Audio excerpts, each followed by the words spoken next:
Export கத்துக் குடுக்கிறத தாண்டி, எக்ஸ்போர்ட்டில் உள்ள ரகசியங்கள கத்துக் குடுக்குறாரு. ஒரே வார்த்த.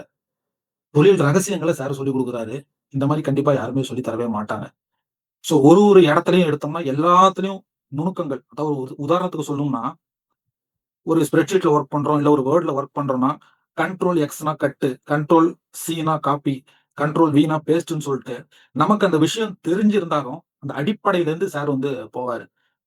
சோ அதாவது இதெல்லாம் எல்லாருக்கும் தெரியும் அப்படின்றதையும் தாண்டி, இருந்தாலும் நம்ம கடமைய நம்ம செய்யணும். இல்ல வந்து நம்ம வந்து எதையும் விட்டுடக்கூடாது அப்படிங்கிற ஒரு நுணுக்கத்துல எல்லாத்தையும் சொல்லித் தருவாரு.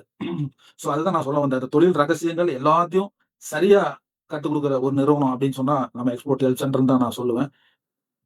அத விட இன்னொரு விஷயத்த நான் இங்க பதிவு பண்ண விரும்புறேன். மொத ஃபர்ஸ்ட் நான் ரேகா மேடம்க்கு ஃபோன் பண்ணி நான் பேசும்போது, நான் கேட்ட வார்த்தை, "மேடம் ஃபீஸ் எவ்வளோ?" அப்படின்னேன். அப்ப மேடம் சொன்னாங்க, "சார் ஃபீஸ்லாம் இருக்கட்டும். முதல்ல நான் கேட்கிற ஒரு சில கேள்விக்கு பதில் சொல்லுங்க சார்." அப்படின்னு சொல்லி சொன்னாங்க. சொல்லிட்டு அவங்க என்ன சொன்னாங்கன்னா, "சார் இத்தனை டியூரேஷன்ல கிளாஸ் நடக்கும். இதுக்கு உண்டான பேக்கப்லாம் உங்கள்ட்ட இருக்கா? உங்களால இதெல்லாம் சமாளிச்சு போ முடியுமா?" அப்படின்னு சொல்லிட்டு அநேக கேள்விகள மேடம் கேட்டாங்க. அதுக்கப்புறமும் வந்து பேமெண்ட் லிங்க்க நானா தான் கேட்டனே தவிர, மேடம் வந்து எனக்கு குடுக்கவே இல்ல. ஸோ இதுல நான் என்ன சொல்ல வரேன்னா, என்னுடைய மோட்டிவ் வந்து மணி கிடையாது. அதையும் தாண்டி ஒரு தனி மனிதன் முன்னேறணும். எல்லாரும் முன்னேறணும். நம்ம தெரிஞ்சுக்கிட்டத இவங்களும் தெரிஞ்சுக்கிட்டு பயனடையணும் அப்படின்னு சொல்லிட்டு தான் எக்ஸ்போர்ட் ஹெல்ப் சென்டர்ல வொர்க் பண்ணிட்டு இருக்காங்க 1.